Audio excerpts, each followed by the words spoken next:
everybody, this is Alchemist2 and I'm back again with another series review. I just recently watched Atlanta. The episode was called The Streizand Effect, and I was anticipating to hear one of my idols, well, I should say one of my favorite idols' names mentioned in this episode. But it was the only thing that was even remotely related to Barbara herself was just the title. And when I saw it, I immediately thought of the song "You Won't Get Anywhere in Broadway Unless You Have Any Juice." But sorry. It was a very interesting episode because you have this kid, his name's Zan, and he comes off as a fanboy to Paperboy, but then he posts all these tweets and YouTube videos dissing his ability and talent. Well, he says so-called talent. He says just because you're black, it doesn't mean that you can rap and rap well at that. And I thought, ooh, yeah. You shouldn't have said that, Zan. And of course, Ern says, "Who is this guy?" And wait, I don't like it when Indian people call black people, the N-word. And I thought, no, I don't either. It's not cool. I don't like it when Indian people curse either. I just think, what? Are you trying to be a gangster? Just don't. Stop. It's not cool. There's this one guy I work with, and I love him to death, but he curses like a freaking sailor. And I just have to shake my head. I think, really? You don't need to do that. But it's his personality, so I don't hold it against him. Yeah, this episode, it wasn't so good as the previous episode. I mean, it felt more like filler than anything.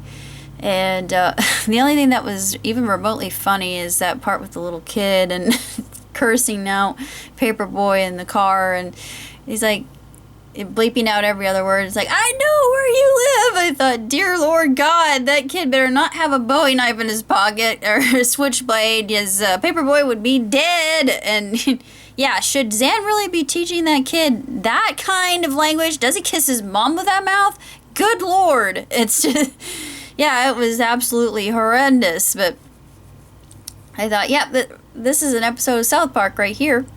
But it I didn't really care for the episode in and of itself. There wasn't that much plot to go on, and it seemed kind of slow and sluggish, and I wanted to hear something about Barbra Streisand in this episode, and, well, I was disappointed.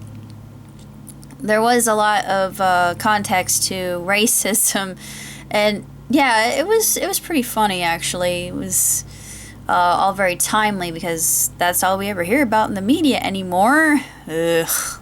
Yeah, there are other problems beyond racism in this world, and people need to get over themselves. I'm sorry, but when I see a show like this, it just makes me think more about impoverished people, the bad neighborhoods, drugs, and just the proliferation of it, and then you start to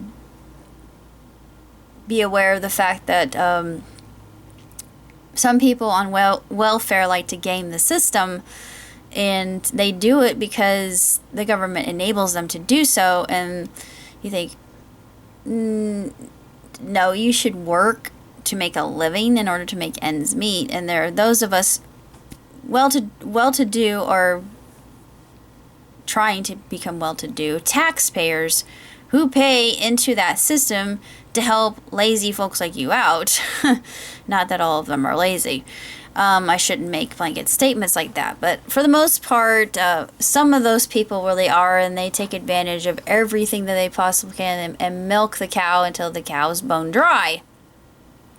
And it really shouldn't be this way.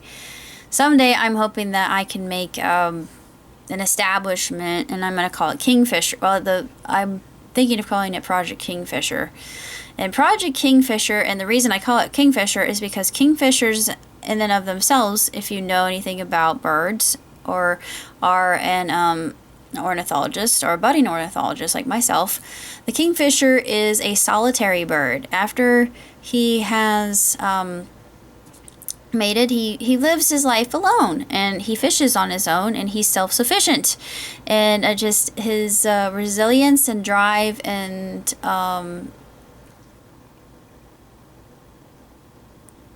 focus and ability to survive but not only thrive in a very wild world just says a lot to me. And he is extremely robust and stout and stalwart. But this whole project, I don't know when I'm going to do it or how I'm going to do it, but it's going to give people skills. For instance, I came out of college not really having any skills that I could that would help me make myself marketable. And you see this in these characters too, and they're trying to make a way with their ability. And not everybody, like Zan says, not everybody can rap. Paperboy, actually, I thought what Paperboy did was good. There's a lot of new rap coming out that the newer rap, it's just you've got sustained notes and there really isn't any variety to it. Now, the old school stuff was good. The old school stuff and Group X does a good job, even though a lot of people probably don't know who Group X is. Group X is they're a parody group, and I love Group X. But my favorite rap stars, I like, Drake is one new rapper that I really enjoy. I love Drake because he has some really good, he has some really slick jams. I like Snoop Dogg and Tupac and 50 Cent, some of the things I like that he has. Eminem, I love Eminem. I like Insane Clown Posse because Insane Clown Posse is awesome. And I know a lot of people are going to flame me for that, like, this is the worst band. No. Great Milenko is just killer. It's one of my favorite rap songs of all time. It is just, it's creepy and eerie, and they do a really good job.